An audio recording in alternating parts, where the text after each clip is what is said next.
Where are you going to be July 23rd? If you're in San Diego attending Comic-Con, you should consider coming to the Yellow Door, 7 p.m.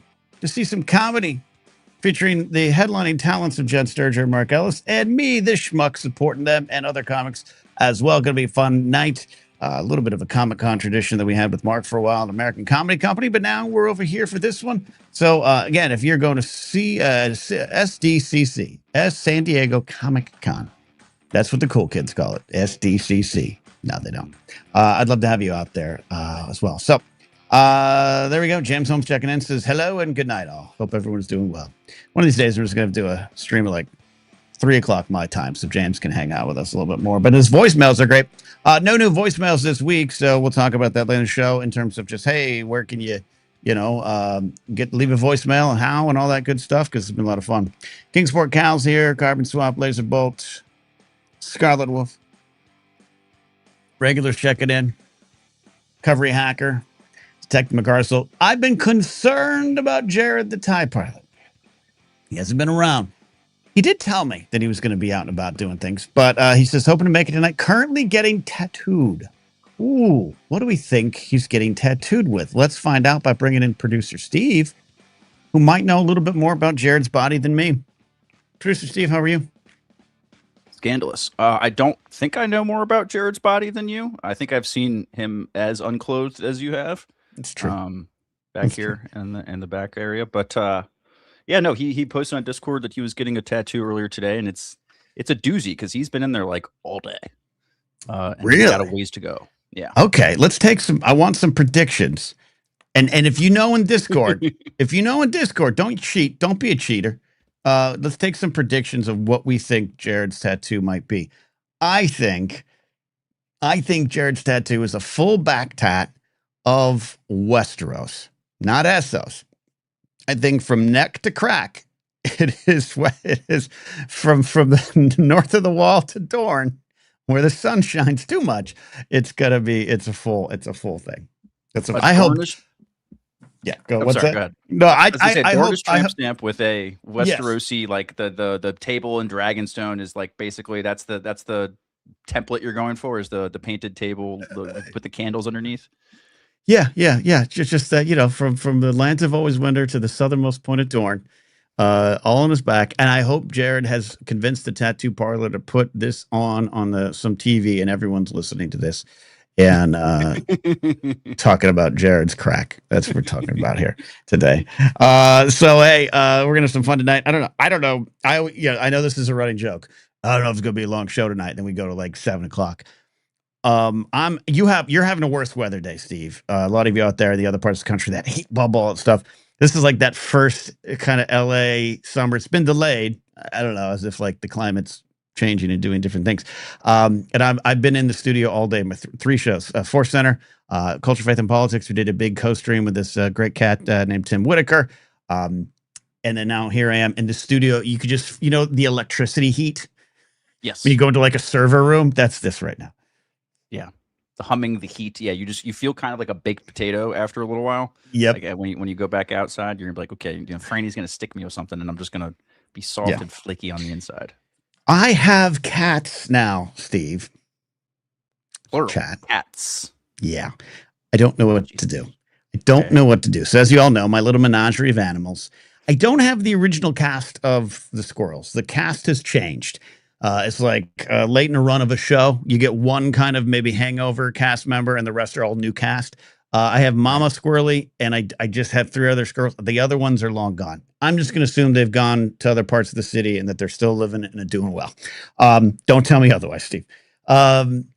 Skunks, possums, blue jays, crows, all those things.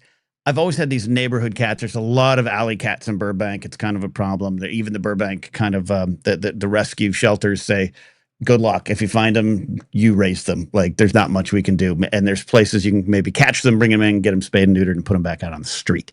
So I've had that problem for a while. In the middle of my backyard, I have a large fig tree, some undergrowth. It's real thick there. I now have 2 kittens and a mama living there. It's their home. And I don't want them there. It also causes problems when Franny's in the yard. And I have fed them several times this week, Steve. Oh dear, what are you feeding them? What do you give them, like actual cat food? Did you buy cat food? Yeah. Jesus Christ, Ken. Yeah. Steve, what do I do? What do I do? Stop taking care of. You're not Snow White, man. Like we need to. It's like it's this cute little black kitty and this cute little normal kitty, and the normal kitty's out there playing with its mama, rolling around. It's one thing to intervene in like an emergency-esque situation or like a temporary fostering situation, but you need to have an end game to these kinds of things. You can't just have this on like I'm taking care of a cat. I have cats now. You know what I mean? This has to be like you need to like get these things up for adoption. You know what I mean? Like and just your heart will feel better that you've. You don't need cats right now, man. No, I can't. No, Steve, I can't. I can't afford it. I can't. Also, eventually the leaves are going to fall, and I don't know what to do with the cats. There's also possibly them. They probably also live under my house because there's this hole in a little grate that my landlord's going to fix. And if my neighbors, all of them, not just the weird MAGA one across the street, if all of them found out I was feeding the cat, I might be strung up because everyone. One of my neighbors like a year ago was like, hey, "There's a lot of cats around here, man. There's some lady across the street that feeds them," which is true. I've actually met her. And I was like, yeah, that's silly. Who should do that? And I was like, I'm gonna hide my kitty mix. But now it's a full thing. I see them every day, and one of them's getting used to me. It like knows like that lunk comes out, and we get those crunchies. So help me, Steve. I don't know. Yeah, if you had said I'm just throwing a piece of ham out there like every other day, and I know Mama Cat's like grabbing it, whatever, that's a little more plausible deniability at least. Like, but if you're like buying cat food for these cats, that you've crossed a line into. Now you are in some way responsible, guilty. And you're just going to feel that guilt. Yeah, because I know, and people will tell me this, and even with the squirrels, I get it, but I don't care. I'm going to be a squirrel dad forever. But people will be like, you're messing up the balance of life. Yes, they're street cats. Yes, that sucks, but also they don't know the difference, and they're going to survive on their own. And you're messing that up. You're right. But you try looking in the eyes of a little kitten and not thinking, how can I help that little creature? Right. Disney show tunes start playing. There are no cats. No, that's not even Disney. Anyways, just putting that out there. If anyone in chat who's local, looking at you, Chris, Carbon Swap, do you want 3 cats? You have to take all of them because they're a unit. Come by the house. So it's a mama and 2 kitties? Yeah. That's correct. Okay. Yeah, and the mom's pretty protective and will like do the hiss. Me or Franny, and Franny's a dope. If she's a smart dog every other way, but like she'll go in the backyard, just sit there, and I'll come around the corner, and Franny's on the grass, and above her on a fence is the mama cat, like doing the cat pounce, like getting ready. And I'm like, Franny, you're gonna get sneak attack. Anyways, could you load him off on Cat Lady? Could you just put him in a shoebox and drop him on her door, hit the doorbell, and run? She doesn't take them. I met her a couple years ago because a cat was in her yard and hiding in a bush, and she knocked on my front door and said, hey, there's a cat in your backyard that I think has a broken leg. So I let her in, couldn't find the cat. And then she was like, yeah, I live across the street. I take care of them. I put the food out there. And I was like, oh, you're the one. Now, 2 years later, I'm the one. Yeah. Okay. All right. Well, keep us updated, I guess. Don't name them. As soon as you named them, it's all over. You're absolutely right, Steve. Because today I thought, what should I name them? No, you're not. You're not going to name them. Nope. Stop that. Nope. Tonight on the show, and I got some channel memberships to get to, and a super chat. Thank you for that. I see that. Tonight on the show, we're gonna have a little fun. There's this little trend going around that Steve made me aware of. It's a trend, Steve, right? I think so. I don't know if it's a viral trend, but it's one of those talk radio kind of topics. What is it? You explain it probably better than I could. You could probably. So I've heard this a lot, mostly with movies, Ken. It's people like to say, oh, if you could drop an F-bomb in a Marvel movie, where would you put it? If you could put an F-bomb in a Disney movie, where would you put it?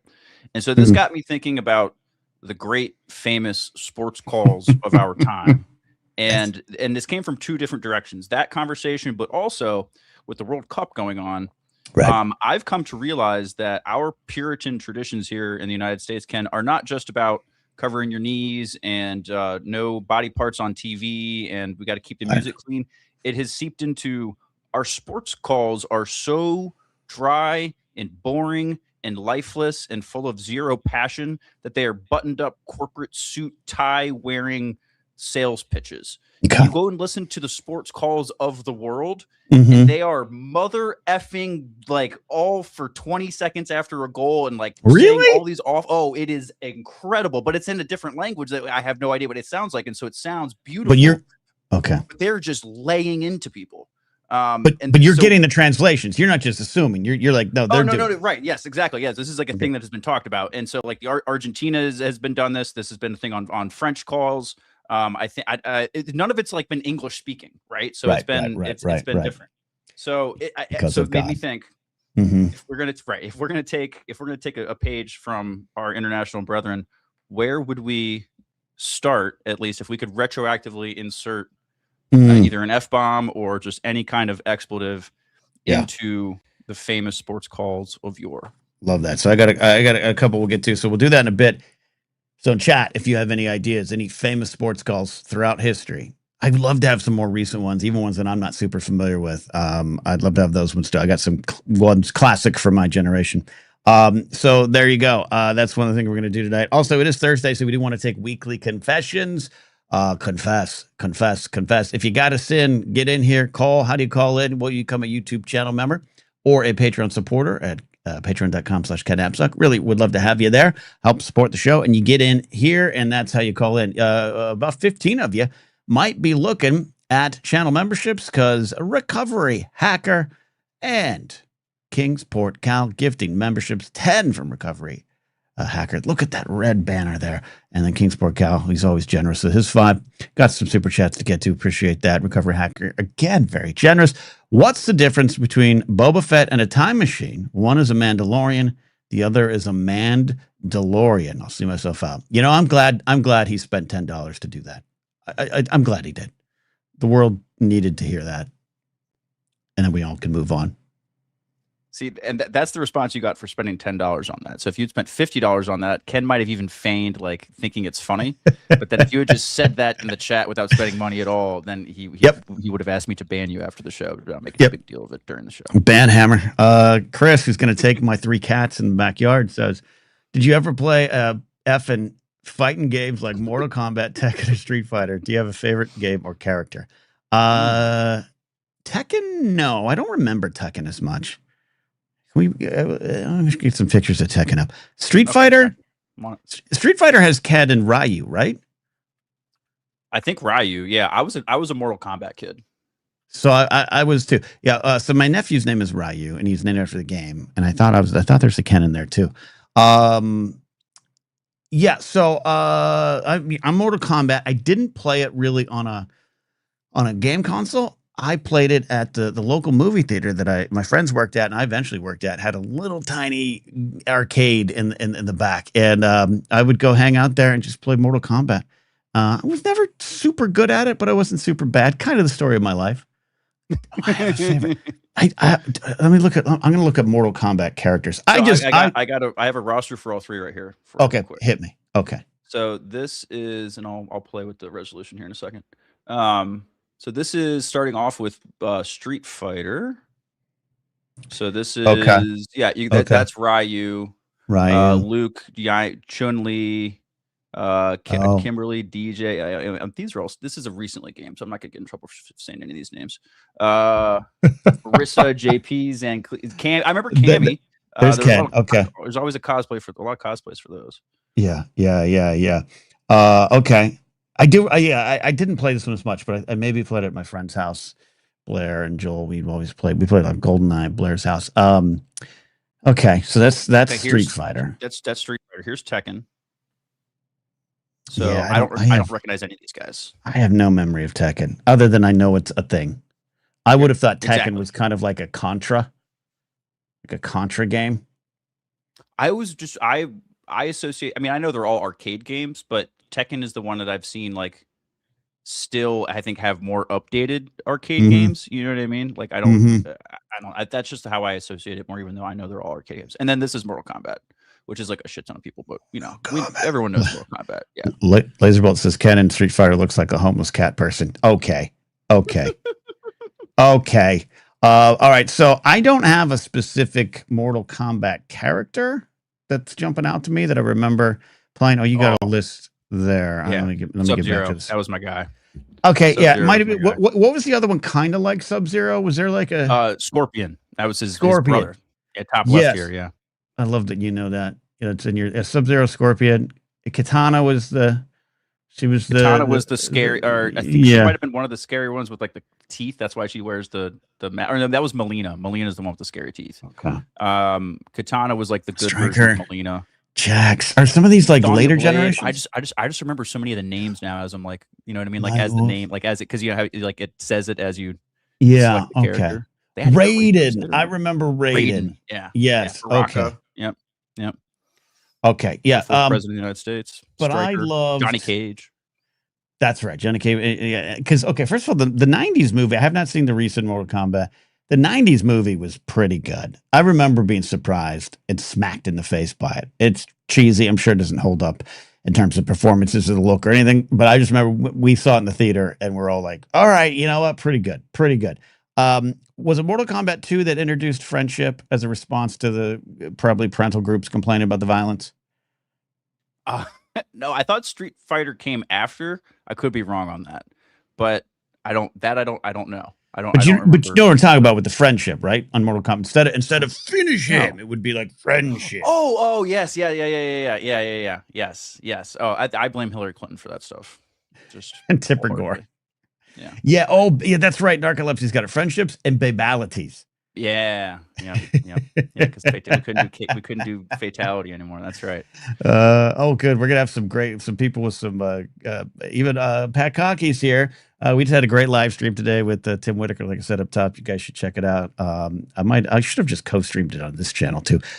So the main topic tonight, if we're changing famous sports calls and we're adding a swear word, whatever swear word you want, but the F word seems to be that one there. We're doing that here in a bit. Yeah, okay. Yes, Mortal Kombat was the game, but I just played it at the arcade. Just played it. I mean, yeah. And I had Mortal Kombat for Super Nintendo back in the day. That was probably one of my most played games as a kid. I think it was Mortal Kombat 2 was the one that was on Super Nintendo that we had. Yeah. And yeah, that was one of those games as a kid who had a brother who was 7 years older than me.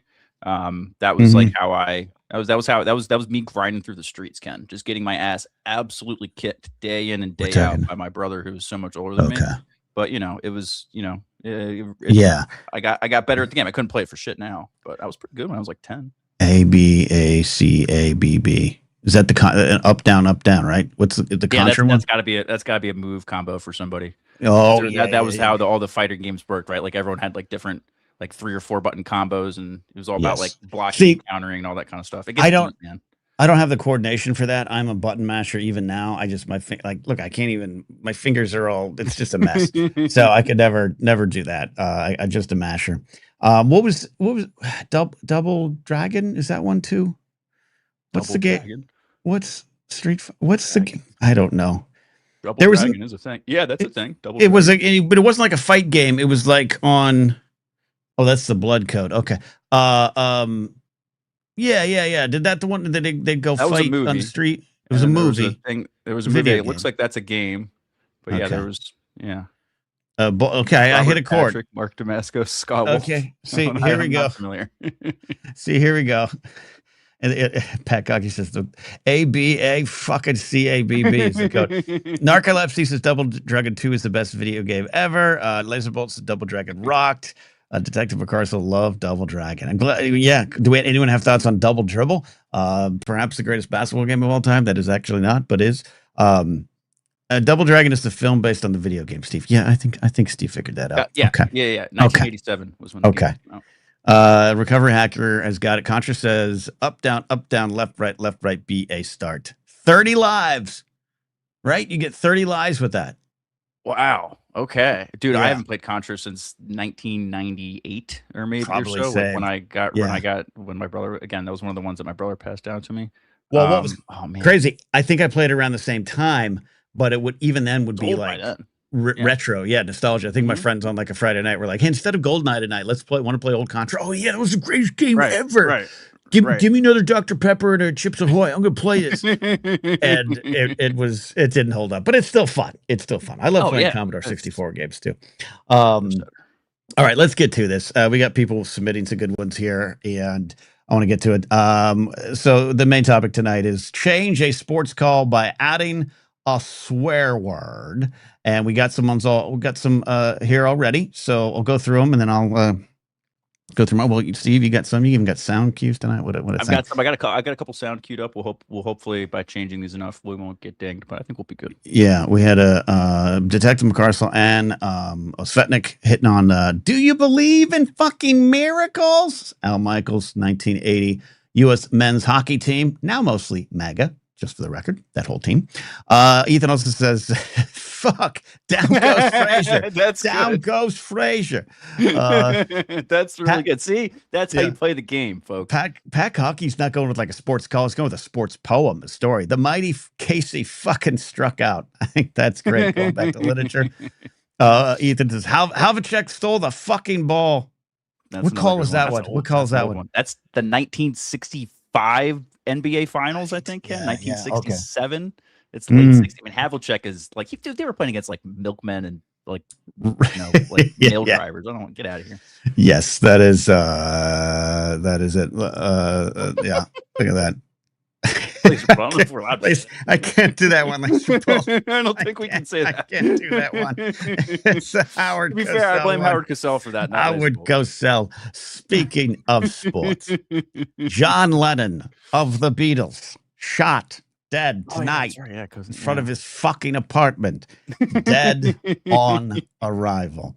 That's a whole nother. That's a whole nother branch to this game that we have to do some other time. Not sports calls, but like have Brokaw drop an F-bomb during like some breaking news thing. Have Cronkite like say something totally. You know what I mean? Like, oh man, there's juice there. There's something there. President fucking Charles Ford today. Ollie fucking North today on the coast. Scud fucking missile was launched from Baghdad today to Kuwait. I love that. Detective McCarthy saying it's weird seeing Pastor Pat curse, even a text. He's not a pastor. All right. So how do you want to work this? All right. So I've got a couple sounders that I've found. Okay. These are so here's what I'm going to try to do. I'm going to play the sound that I have. Let me find it. And what I think we'll do is I have them like queued up like right where they are. There's like still like a quarter of a second of a delay just based on the internet, so I won't be able to get you to like say the name in the middle of it, but we'll give it a shot. So we're gonna do the 1989 World Series with Al Michaels. Here you go. Oh yeah. Okay. Second base. Oakland A's. Canseco comes in to score. That's the one I wanted. I wanted Al Michaels to say, "I'll tell you what, we're having a fucking earthquake." He literally says earthquake, and then it cuts out, and like the entire planet just thinks, did they all just die and just like fall into a hole in the ground? Right? We've talked about this. We talked about this before. I don't care. I will talk about this forever. The 1989 earthquake was terrifying. I'm a baseball fan. I'm sitting at my dinner table with my parents and my younger sister, and that's why I remember that. I don't remember word for word, but it's like they're showing this highlight. I think Dave Parker doubles. And then Candy Maldonado's throwing the ball back to second, and Tim McCarver's like, and he overthrows. That allows Canseco to. Oh my God, we're having a fucking earth. And I looked out, and I swear to God, my soup, because we're having soup to make the story even more perfect, and my soup just swishing back and forth. I live 4 hours south. 4 hours south. Right. And my mom goes, "Get in the bathroom," which she should have said, "Get in the fucking bathroom." And we all ran into the bathroom downstairs and like where there was a large mirror in it. Don't know if it was the best choice, but I don't fault her for that one there.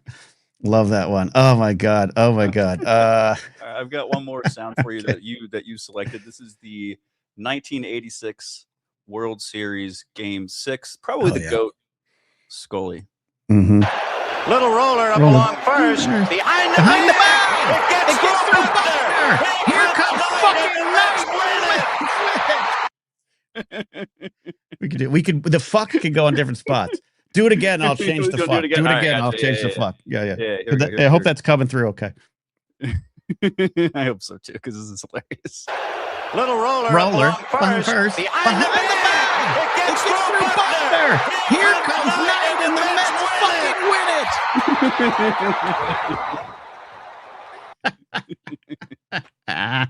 Love that one. Love that. Poor, yeah, and Oh, yeah, poor Jared Buckner. doesn't And by play. the way, poor Buckner. I agree with that. Yeah. Dave Stapleton should have been in the game. I didn't think these till later, Steve. Okay. Do you have? I can always look some up too, but I have a couple more in the can while you maybe think of some, and I can look some up while you filibuster someone else. I have two. I have. Okay. The Bo Jackson run in Seattle. You know, the famous 91-yard touchdown. Yep. And then the Bo Jackson 1989 All-Star game. Okay, let me first at bat. One at a time. Yeah. Bo Jackson. You guys also got some. Got some good historical ones. It was the All-Star game. What year? 89 All-Star game. 89. I heard 81. Sorry, I was like, wait, Bo Jackson was not. I'm not a fucking crook. I named my dog Checkers. I named my dog Checkers. Harry Carey. It could be. It might be. It is a fucking home run.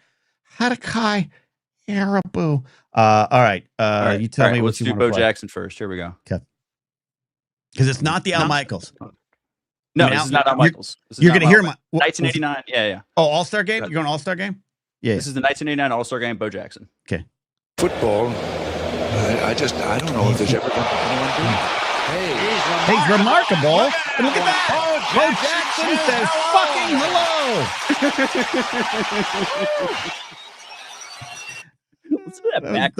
That was great because you have early dementia Reagan sitting in the booth, but he's like he's still there and he's talking. And he's just like, Rick Russell's got 12 wins. He's 40 years old. I think that he's got a good hobby. He plays football for the Raiders. And then the home run happens. It's one of my favorite moments to watch that live. Listen, yeah, like he gets a hold of this thing. Listen to this. I don't know if there's ever been it's like that's hard to like through all that audio.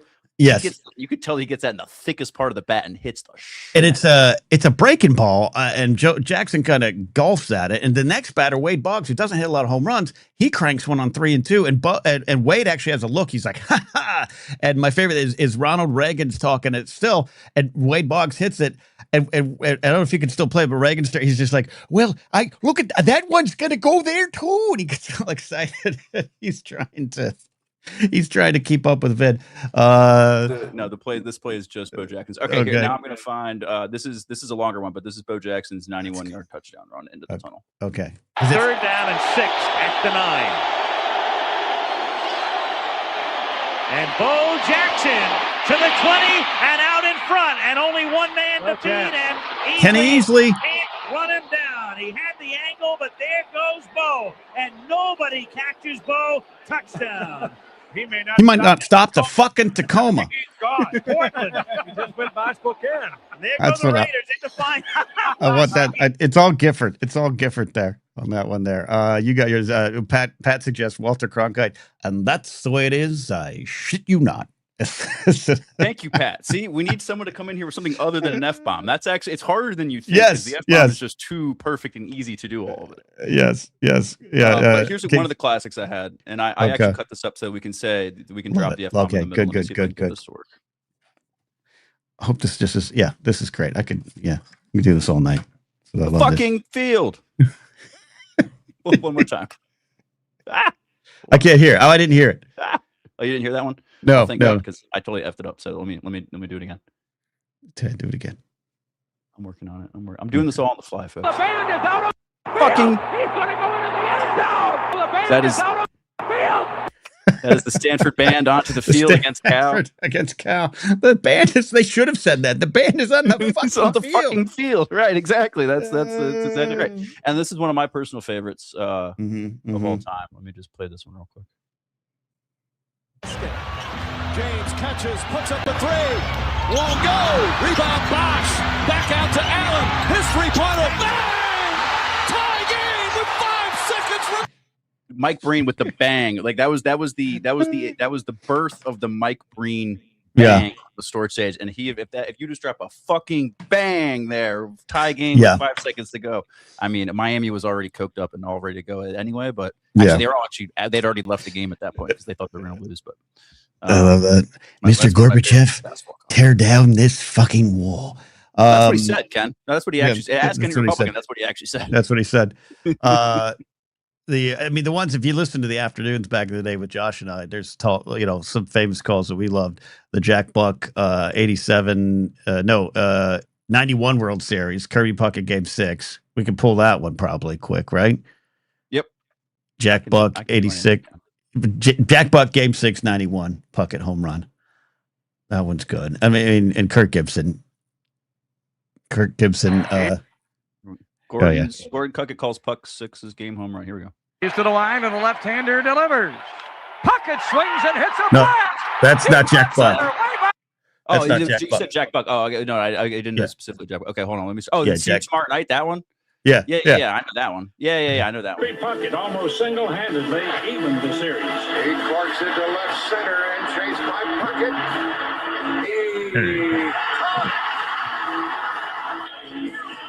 That's the catch. See ya fucking tomorrow night. Yeah. We'll see you tomorrow fucking night. Yeah. That's amazing. That's amazing. Any more out there in the audience? Please let us know. Good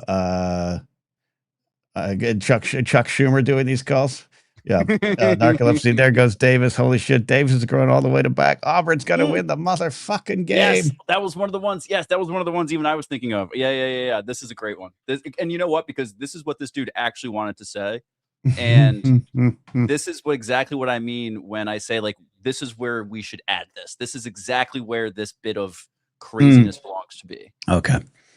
56-yarder. Does not have the leg. And Chris Davis takes it in the back of the end zone. He'll run it out to the 10, 15, 20, 25, 30, 35, 40, 45, 50, 45. There goes Davis. Oh, my God. Davis is going to run it all the way back. Auburn's going to win the football game. Auburn's going to win the football game. He ran the next thing, go back. He ran it back up. That is one of the great. That's one of the great calls. That's one of the great. Yeah. It was a missed kick running back, right? Yes, exactly. Yeah. Oh, 103 yards, something like that. Yeah, absolutely. Well, Kick right. 6.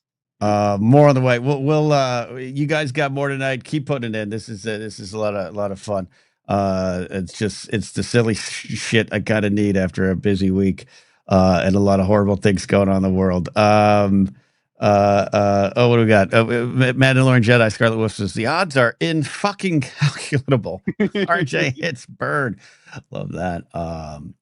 There's so many there. She is fucking gone.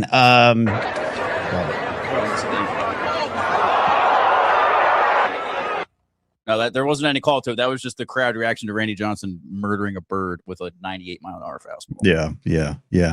I love that. All right, let's take a call here quick. I hope that translates to the podcast and it's not just a loud sound crowd, but that's too fun. That's too funny.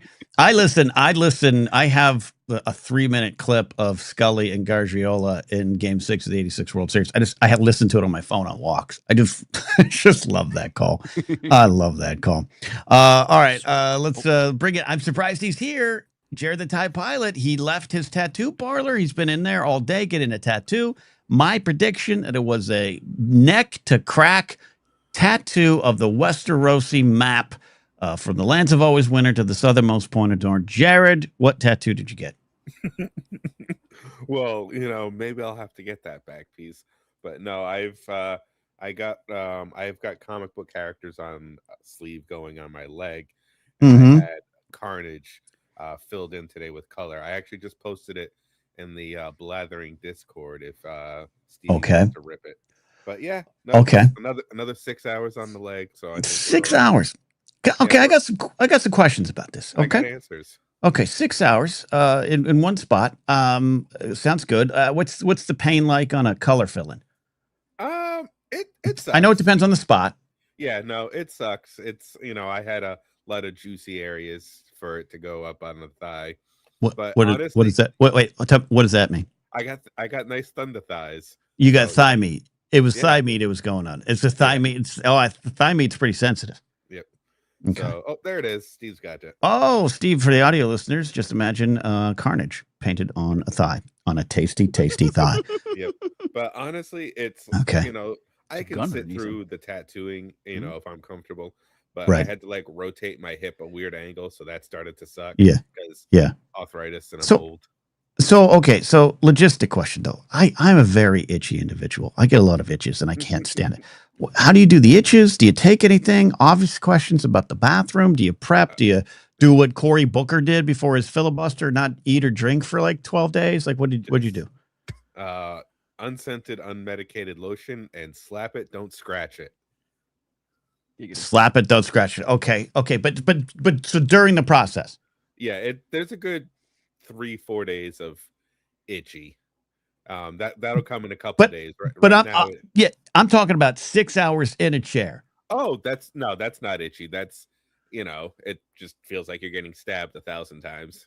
Yeah, okay. But so I just because even when I was one of those people who tries to lie and be like, tattoos don't hurt. No, they suck. No, that's why I don't have them. But like when I would get acupuncture, like I couldn't scratch my face in 30 minutes. It was like excruciating mental trauma for me because I don't know where the needles are. I don't see them. So I don't want to be like, oh, I put it in deeper. Like, so that's what I'm saying. If I'm sitting in a chair, I watched Grace get a tattoo in Paris. That wasn't that long. It was, a smaller tattoo. So I could see surviving that one. I don't know if I could survive what you're doing, Jared. 6 hours in one spot. I gotta go potty. I gotta move and twist. That's the thing. Like we took 2 breaks, two like 10-15 minute breaks to stretch and pee. But you can get up. This is what I'm asking. You can get up. Yeah. You're not just there. Okay. Yeah, no. If it doesn't fuck things up.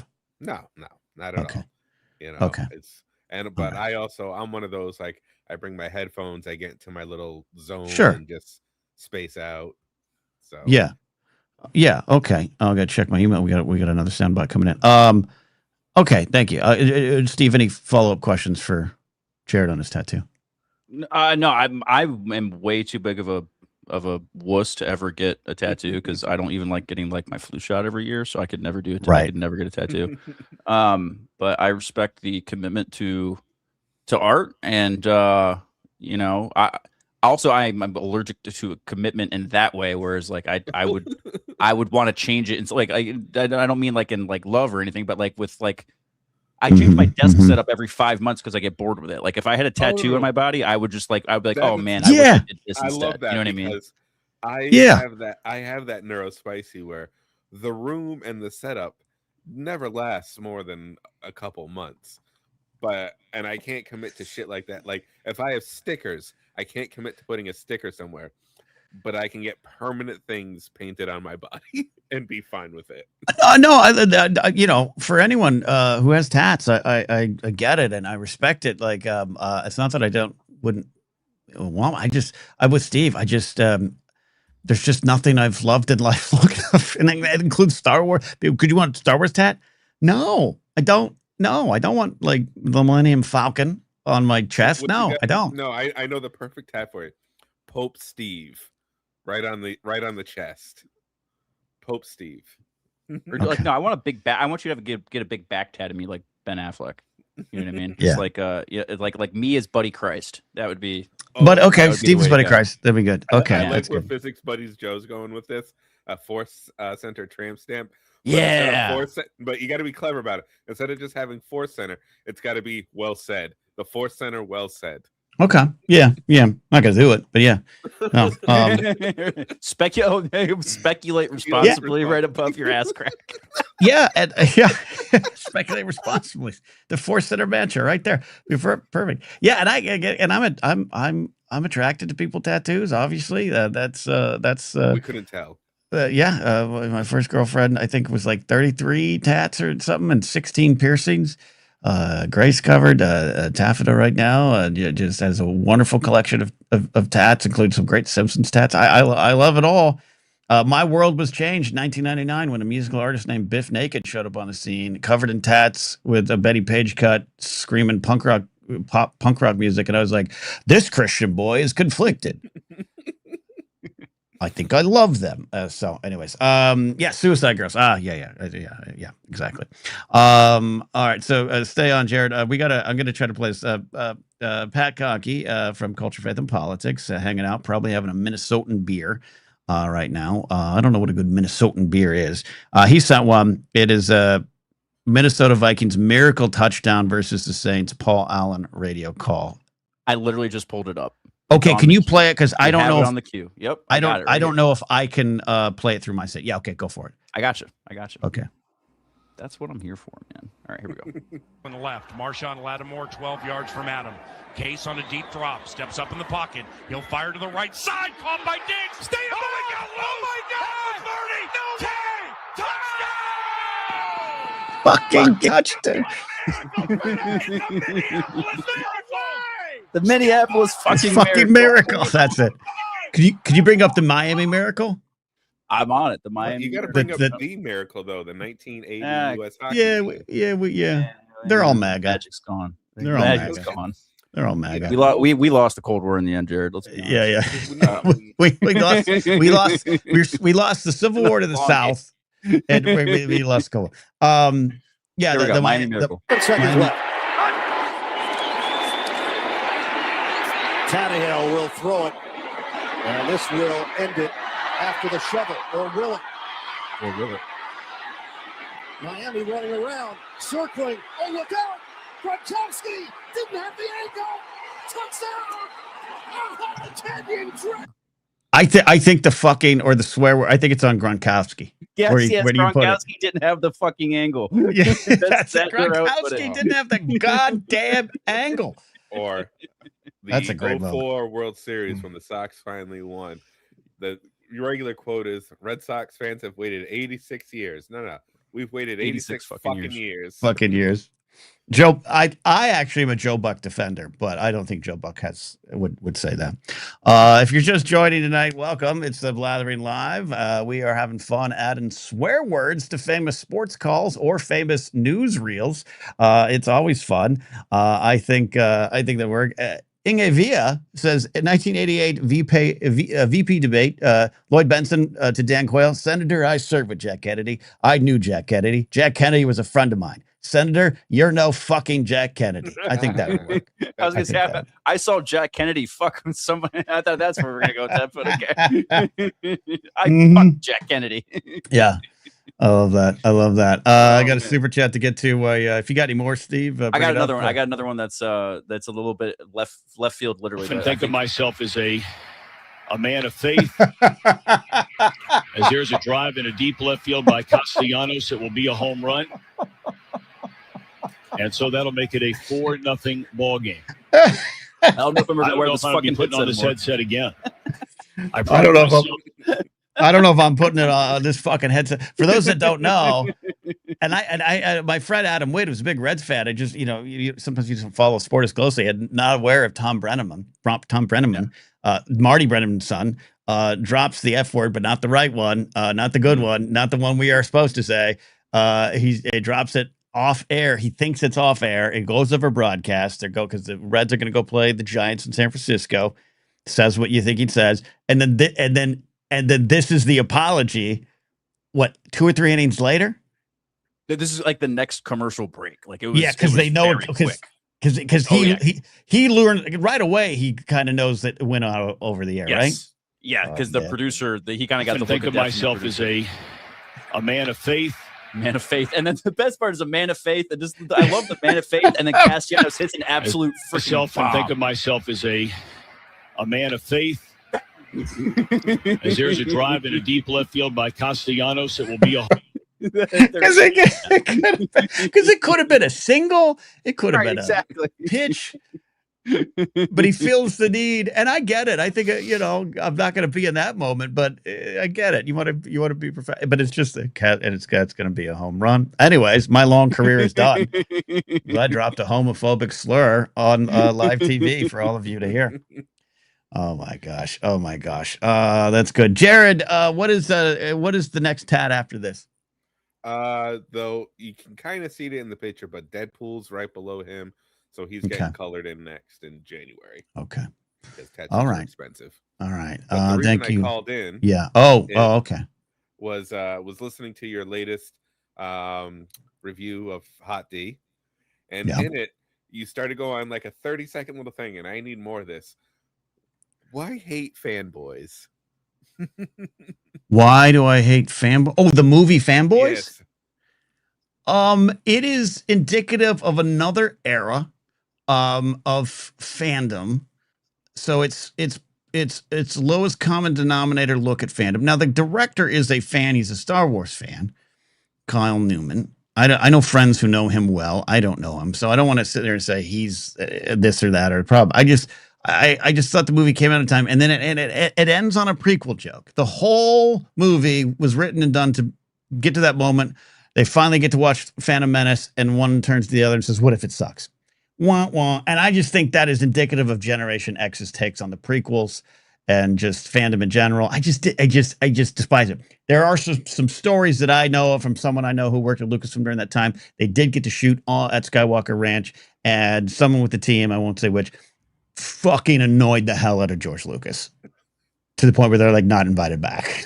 and I just think it's a fun undercurrent that shouldn't matter in your enjoyment or non-enjoyment of the film. But it's just, I think Fanboys is pointed to by a lot of folks as another reason to just not even hate the prequels, but just to have that kind of above it all attitude about it. So it just doesn't sit right with me. But if you like to get stoned, Jared, and watch Fanboys, I honestly haven't seen it since it probably came out.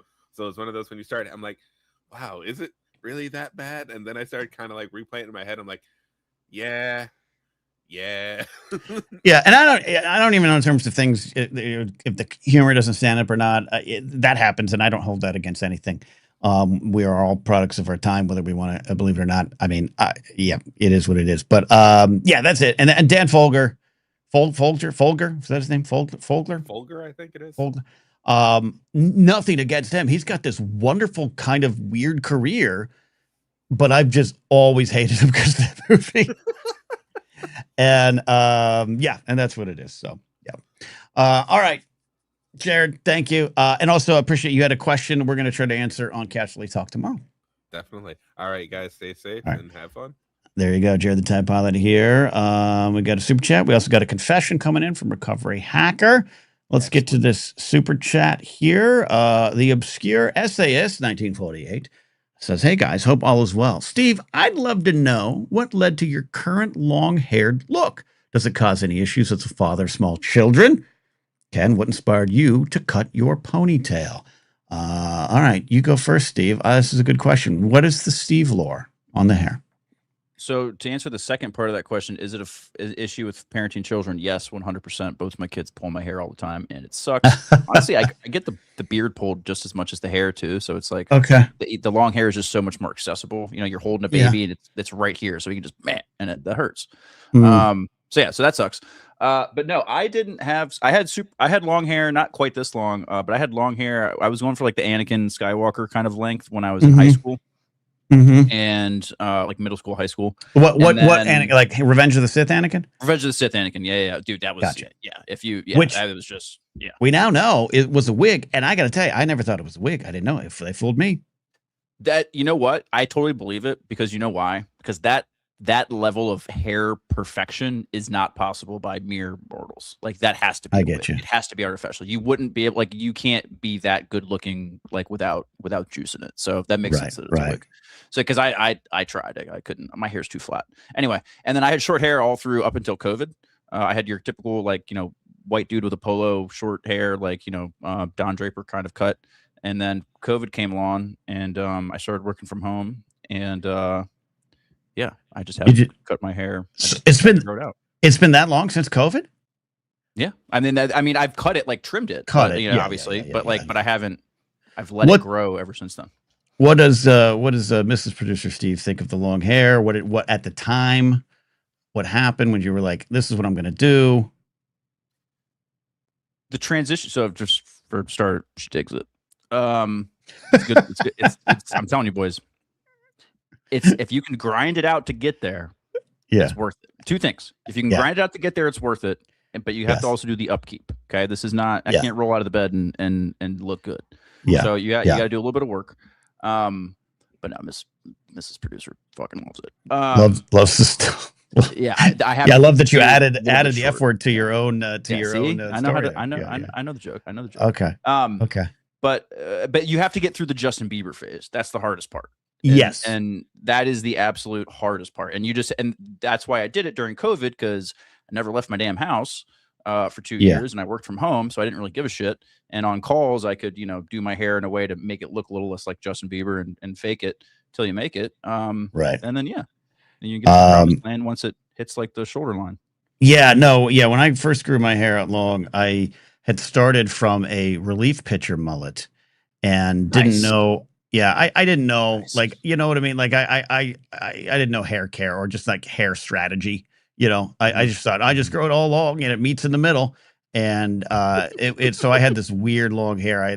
So it eventually grew. It's long to my shoulders, but then it kind of went down my back at a different.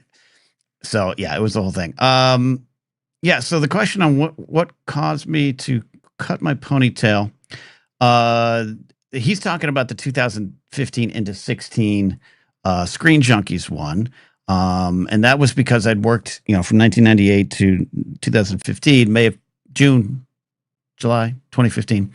I'd worked in an industry where I couldn't have facial hair for the most part. I got away with it a little bit every now and then, and expected to keep your hair nice and trim because you can enforce mall regulations with trim hair, and it's a carryover. Well, obviously the police department which has changed too, by the way. A lot of agencies now you're allowed to have things, facial hair, whatnot.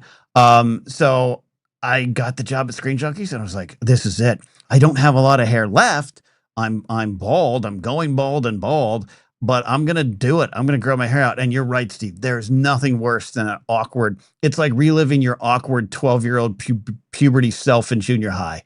It's not working. Then that first time you can grab a hair tie and put like a little nub.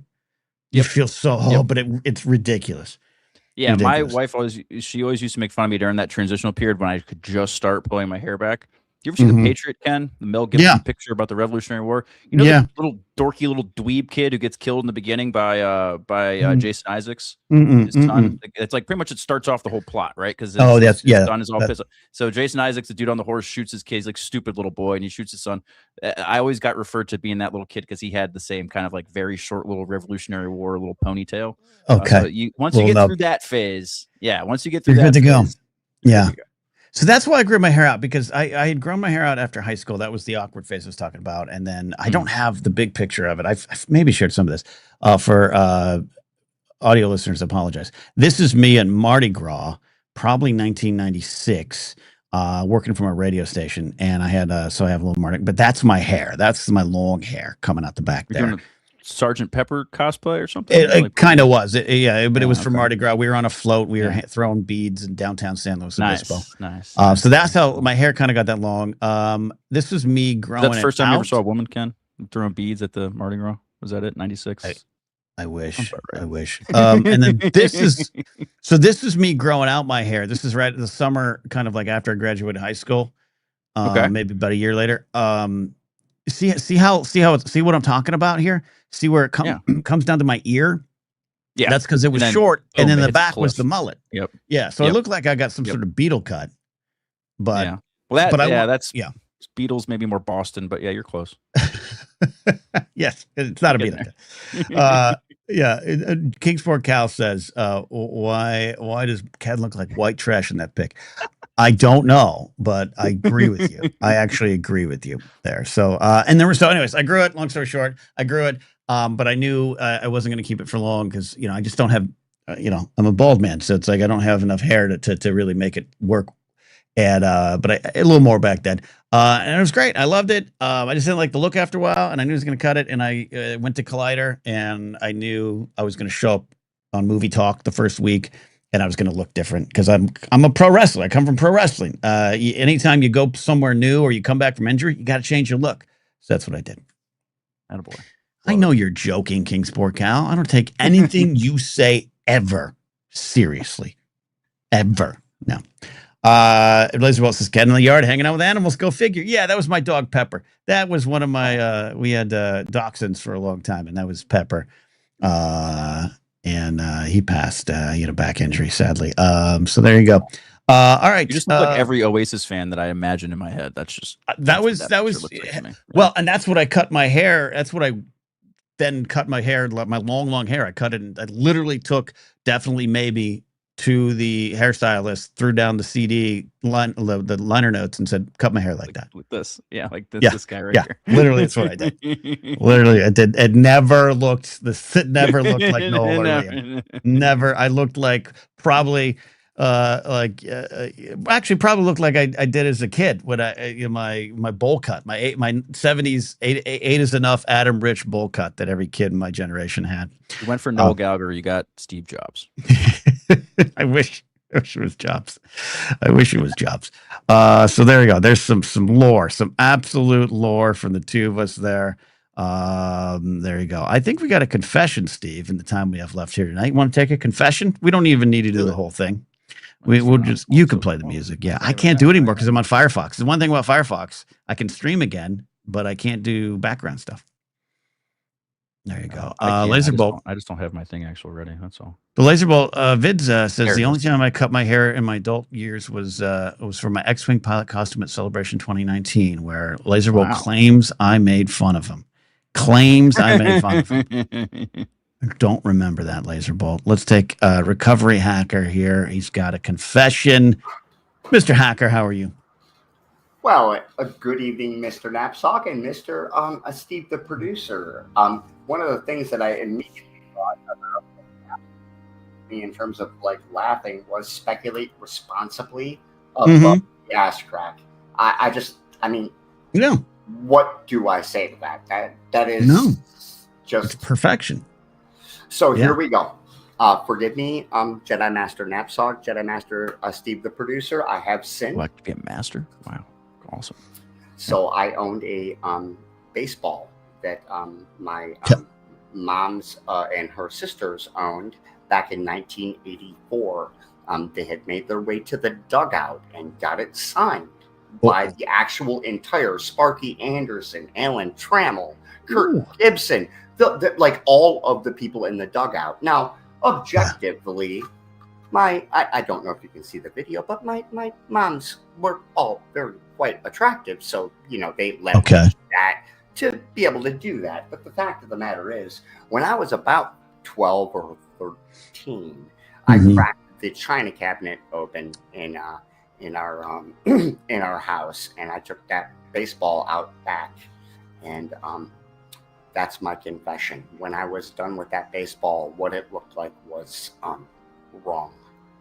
Okay. Is this before the Sandlot? This must have been before the Sandlot came out. Oh, way before that. Way before. In fact, he could probably sue. Okay, so Recovery Hacker is saying his mom and sister, you said? Yeah, all her sisters, yeah. Oh, mom and her sisters, not your sister, her sisters. Okay. 1984, the Detroit Tigers go on to defeat the San Diego Padres 4-1 in the World Series. That's the famous, famous Sparky Anderson to Kurt Gibson when they were gonna walk or they walked the batter to get to Gibson. They don't want to face you. They don't want that whole thing. Anyways, they don't want to fucking face you. Tigers win the World Series.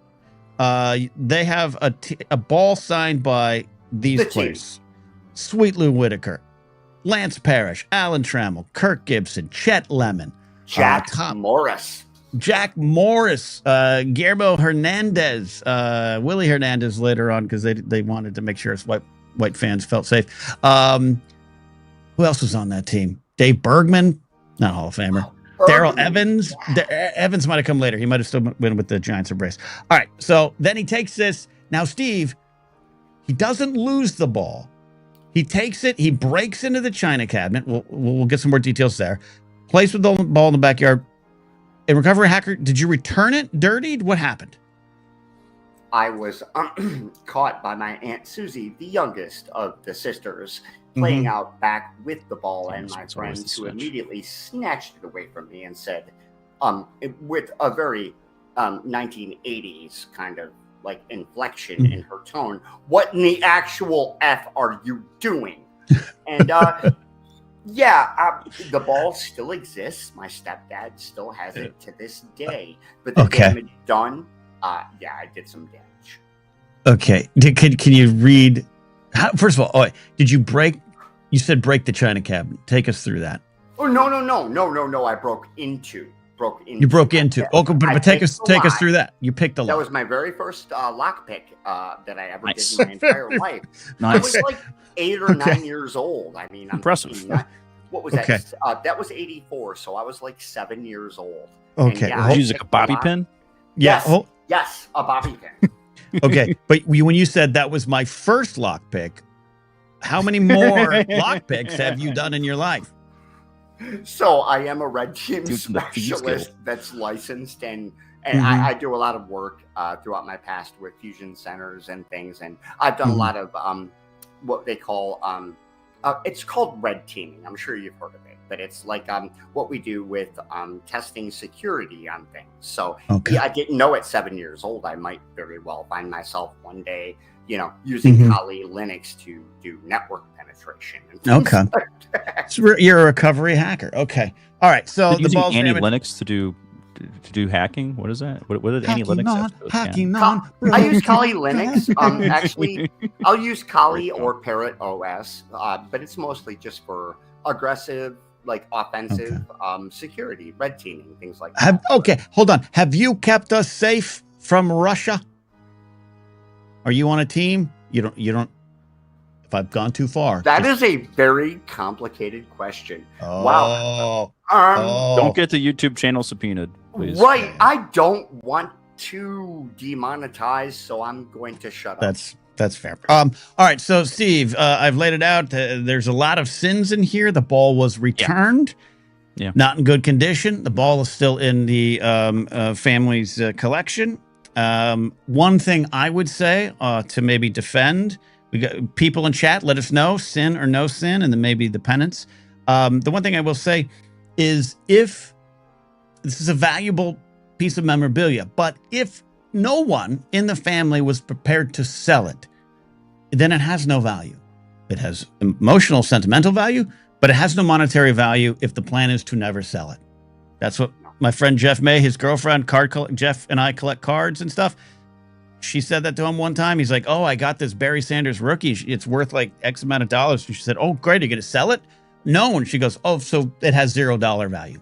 My next confession to you guys will be about what I did to Bob Probert's Porsche. Okay. So Steve, what do you think?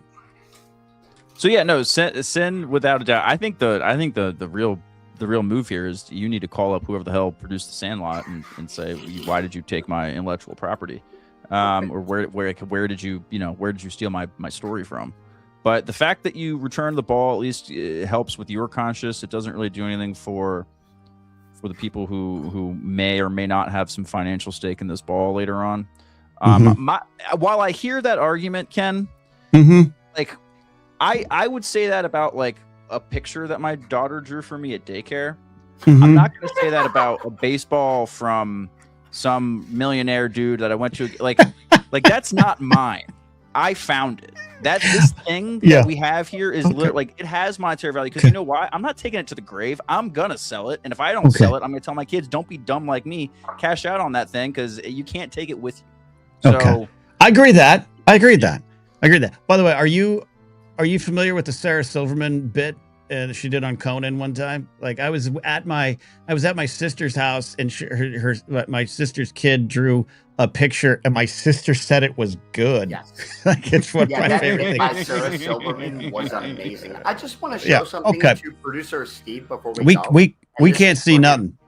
I'm sorry. So I have an MLS branded Jameson's bottle here. Oh, nice. Very cool. It was branded just for soccer. So even today, when I went grocery shopping, I thought of producer Steve. We all should think of producer Steve. All right, so Steve, we got Jared says pure sin. We got Ingvius says sin. Scarlet Wolf says sin because he broke into the china cabinet to get it, and he had to know what was wrong. That's kind of where I'm going. This is theft. This is stealing. This is a commandment. Also, a little bit of coveting because he coveted the ball. I'm saying sin. Steve, where do you go? Yeah, it's sin, but like I said, he did the right thing by bringing the ball back. He owned up to it, so I will. It was a sin, but hold on. He didn't bring the ball back. His aunt yanked it. He did. No, his aunt was like, "What the F are you doing?" and took it back. That's true. Yeah. That's All right. No, correct. you're guilty. Yeah. No, you're just guilty. You Okay, sin. guilty. You have to That's ask for It's forgiveness. pure sin. Yeah. The Okay. penance. Ethan suggested that you must go see the blind guy and talk baseball every week. Just take more of the movie plot. That'd be great. No, the penance is you have to go to a baseball game, whether it's minor league, little league, major league. You need to catch a foul ball. You need to get a ball tossed to you from the bullpen. You need to get a ball from a game and give it to a small child. Oh, but That I is live what you in have to do. Portland. I don't have a major league baseball team. You have minor teams. There's Go up rec to teams, Seattle. little beer league team. I don't care. Wait till some dude like hits a a foul ball like over the dugout and just gives it to some kid who's sitting If there. you would allow me just Yeah. one quick pivot, and that would be that I would ask, may I allow my penance to be over the next 30 days, 60 days to come see Mr. Napzok live? That's fine. Yeah, we accept indulgences as well, so that works. You're not Oh, the only. yeah, okay, indulgences are okay. Awesome. The only opportunity is Comic-Con San Diego. I'm not headlining any shows in the meantime, so get yourself to San Diego and come see me open up for Sturgeon Ellis. That's your opportunity. What's the date on that? July 23rd, 7 p.m. I'll see you Yellow there. House, San Diego Comic-Con. I'll see you there. All right, Recovery Hacker, thank you very much for confessing your sin. We appreciate you. All right, we are almost out of here, but we've got one more call. I don't know if he's got a sin. I don't know if he's got a swear word. I don't know if he's going to yell at me. It's Kingsport Cal. It's Kingsport motherfucking Cal. How you doing? What are you doing, Ken? How are you? I'm on air on a show. I'm hosting a show right now. What are you doing? I'm just asking you, how are you in general? You said, what are you doing, Ken? It came across as that. Did you say, how are you doing? I don't know what the fuck I said. I think I said what? I think I said, how are you doing, Ken? Okay. I'm doing okay. I had a very busy day, but it was a productive day. It was a good day. Still a lot of work to do. I got to go take Franny for a walk. It's really hot, really sweaty today. But I'm good. My emotions and spirit are high, Cal. Yeah, it is. It's been hot over here on the East Coast. We had a heat wave last week. I don't know. Yeah, last week, the East Coast. Yeah. Y'all talk about it being hot over there. We had a heat wave last week. And actually, I read that 19 people in New Jersey died from a heat wave, from this current heat wave. That's terrible. Was it older folks or people? No, that's the thing. That's the thing. A lot of it wasn't older people. There were people that died in their cars, and there were people that died in their homes. It's you terrible. know what I mean? Yes, it's terrible. But yeah. apparently, I survived amazingly. You did. With my alcoholism, and the chance of being dehydrated is very high. You see what I'm saying? But I do see what you're saying. Yeah, no, the last thing I want today is a beer. Right now? Yeah. Well, when it's super hot, man, a beer is great. But during that heat wave, I had to go and work in a hot ass factory for 12 hours a day. So you see what I'm saying? It drains. It drains. Do they not? That's why you Hold on. Do they not let the host jump in? You're saying some good things. I want to build on it. Do they not allow you to have like air conditioning or personal fans at this warehouse? Well, the thing is, in the warehouse, for years, I've worked there for like 5-6 years. For years, they'd been cheap and they would not turn anything on. So we would open the bay doors. If anybody knows what bay doors are, they're with the loading docks and stuff like that. Big doors. They would open bay doors, and we'd have fans attached in the ceiling, but they didn't always work. So what we do now is people bring, which is ridiculous, but people bring their own fans. Just like during the winter, we bring our own heaters to keep us warm. Have you like a quarterback? Like you have like a hand warmer? Like a hand warmer? I do personally. I do personally have a hand warmer that I keep. I have a Zippo hand warmer, if you know what that is. Yeah. Do you?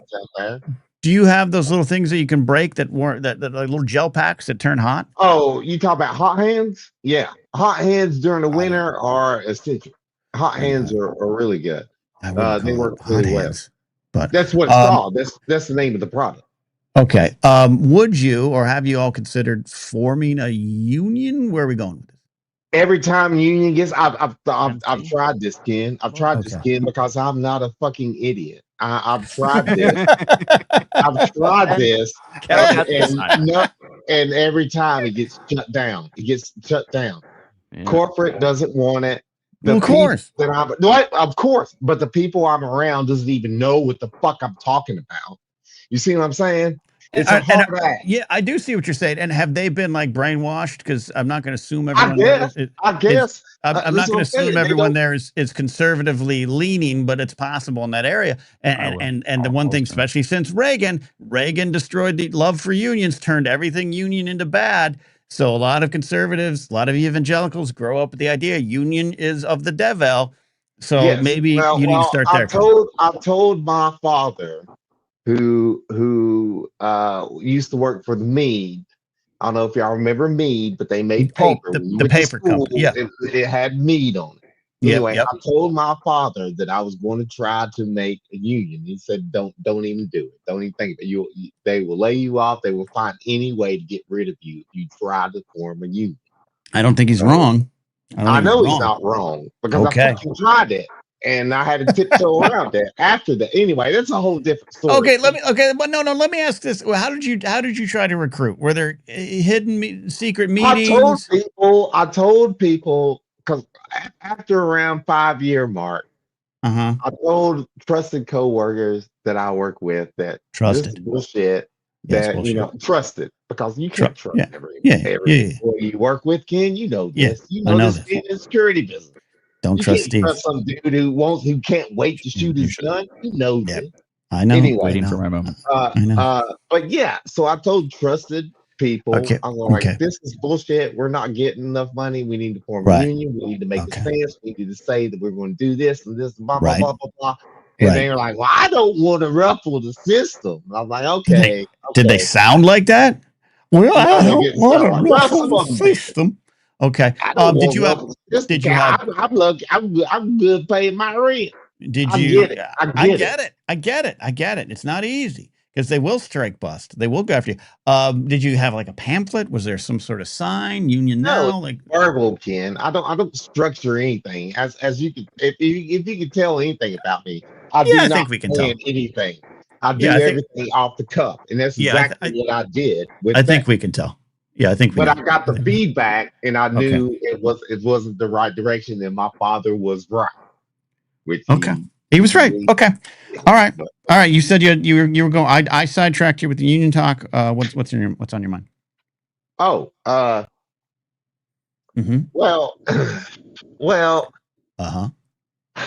my daughter has gotten engaged. Congratulations. I saw you post that in Discord. Good job. Oh, did you see that? You actually look at Discord?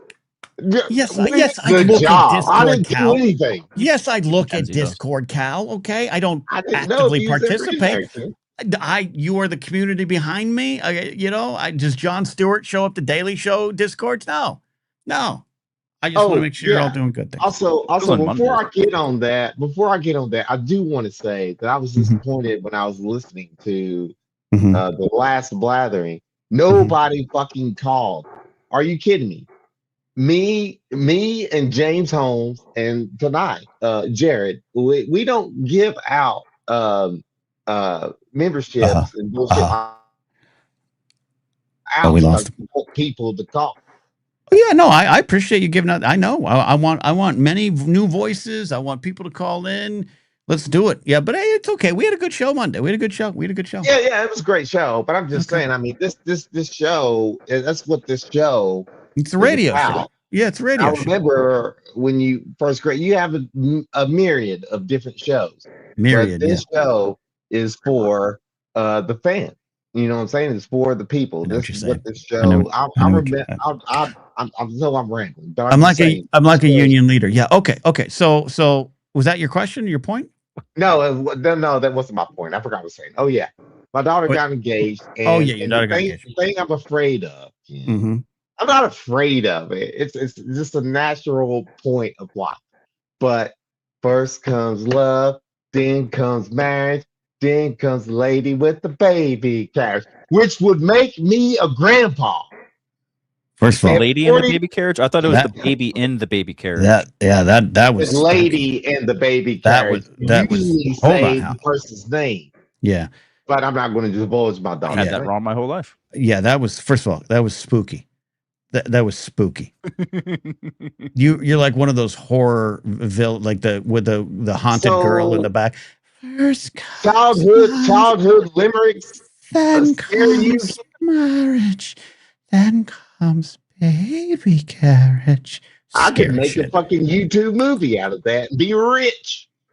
Anyway, whatever. But no, I'm afraid of being a grandpa. I don't think I fit grandpa status.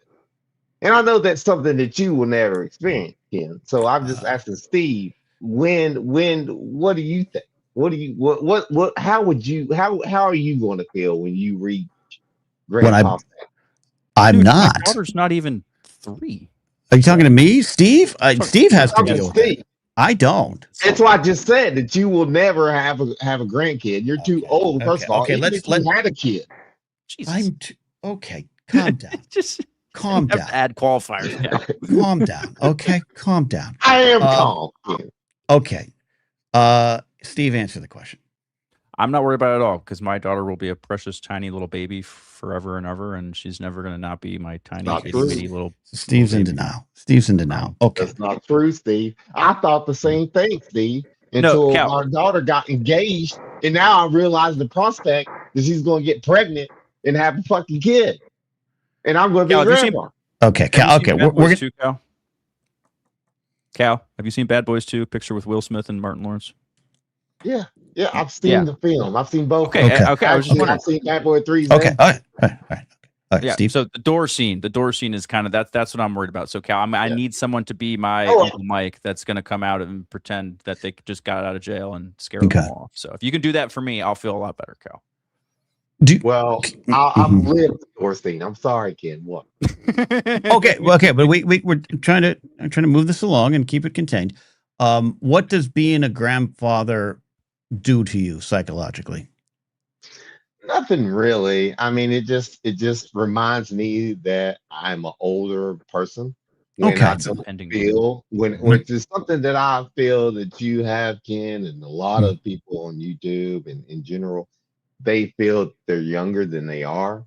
Yeah. You see what I'm saying? And me being a grandfather, which would make me feel would be definite proof that I am old. Undeniable proof that you're next. Undeniable proof. You're up next. That's what it means. It means, the generation before you gone, you're up next. I get it. I'm no longer cool. People already call me Unc when I go on YouTube chats or I do other things. That seems like a nice thing. Already call me Unc, and I'm like, what the fuck is that? So this is what I'm saying. Okay, this is what I'm saying. And also, Ken. Also, Ken. Yeah. If this happens, happens, it will. Yeah. Will I start? I don't know if it will because she told me. I'm sorry, Ken. I know I'm going off on this, but she told me. When she was young, when she was about 12, 13. She said, I'm not going to do like you and mommy did. I'm not going to have a child when I'm in my early 20s. And I said, well, you should wait till you're at least in your 30s. Okay. I think it's a great plan. Have your life figured out. Great plan. Great plan. And I think that I don't think that's going to happen. I think that she's like me. So I think that she lied to me. Sir, do you have a question? Sir, do you have a question? That is my question, Ken. That is my question. Yeah. This is a radio show. Do you have a question? Do you have a question, sir? Look, Cal, you're going to be a cool grandfather. You're going to be the hippest cool cat, giving the best advice, handing out rolled cigarettes when mom's not looking. You're gonna redefine what being a grandfather is. I highly doubt that, Ken. I think I tried, Steve. I tried. I mean, I appreciate you trying. but I think that I will fall into the old tropes. Okay. But I'll tell you what I will do. Okay, final point. Final point. I'll tell you what I will. Final point. Okay, Ken, I understand. But I will spoil the shit out of that grandbaby and then immediately send her home so they can deal with everything that I've done. They can try to undo it. But yeah, I will spoil the shit out, just kind of like I did my own child. So, but now she would get the repercussions. Her nana, my mother did that to her, and I will do the same thing to that grandbaby. I think that's where we land. You're going to be a good grandfather, going to spoil, and they're going to be like, oh, over Grandpappy Cow, giving her Werther's original candies again. When it comes to the weekend, I want to be the place that the kids like. I want to go to Papa. I want to go to Papa. That's a weird. That was my one. That was my last question, Cal. That I was hoping you can answer with one word. Is what is your grandpa name? Papa. That's good. That's a good question. For answering. Papa. All you gotta do. I mean, I live in the South, Steve. You know how it is. Get it. I get it. We got memes and papas. I get it. You know what I mean? Anyway. All right, Cal. This is great. You're gonna do great. I'm trying to encourage you. You're gonna be great. I don't know, Ken. This is possible. I know it's going to happen at some point. I just don't want it very soon. Okay. How about we cross the bridge when we get there, Cal? Yeah, Cal. Just wait till you get there. Issues that you don't have yet. Okay. All right. Thanks, Cal. Cal, thank you for gifting the memberships. It really does mean a lot. Yeah. It sounded like he didn't care. It sounded like he did not care. He's going to be a great grandfather. He's going to be the best. He's going to be the best. Yeah. Grandpappy Cal. Peepaw. I don't know. My grandma Go-Go was her, but her name was, that came from, she couldn't say her sister's name or her own. It's a family. But other than that, I've not had any mams or peepaws or anything. Not my family. Memes around here. I had a granddad. I called my grandfather Granddad, which is pretty unique amongst people. Okay. My dad goes by Pop. He likes Pops. Okay, Pops. Yeah. Okay. Yeah. All right. As we bring it all home, Kyle Harlow says that's one small step for man, one giant fucking leap for mankind. Folks, we're out. I am not here Saturday. I am traveling to see my parents, actually. So look for other content this week. Appreciate the support. We'll be back at it next week. Probably, I won't even have a show the 18th. I got Joseph Scrimshaw's premiere for Dead Media. We'll work something out. We'll have some shows. All right, that's it. Go follow Steve at the Blathering Gaming channel. Subscribe there. See you. Bye.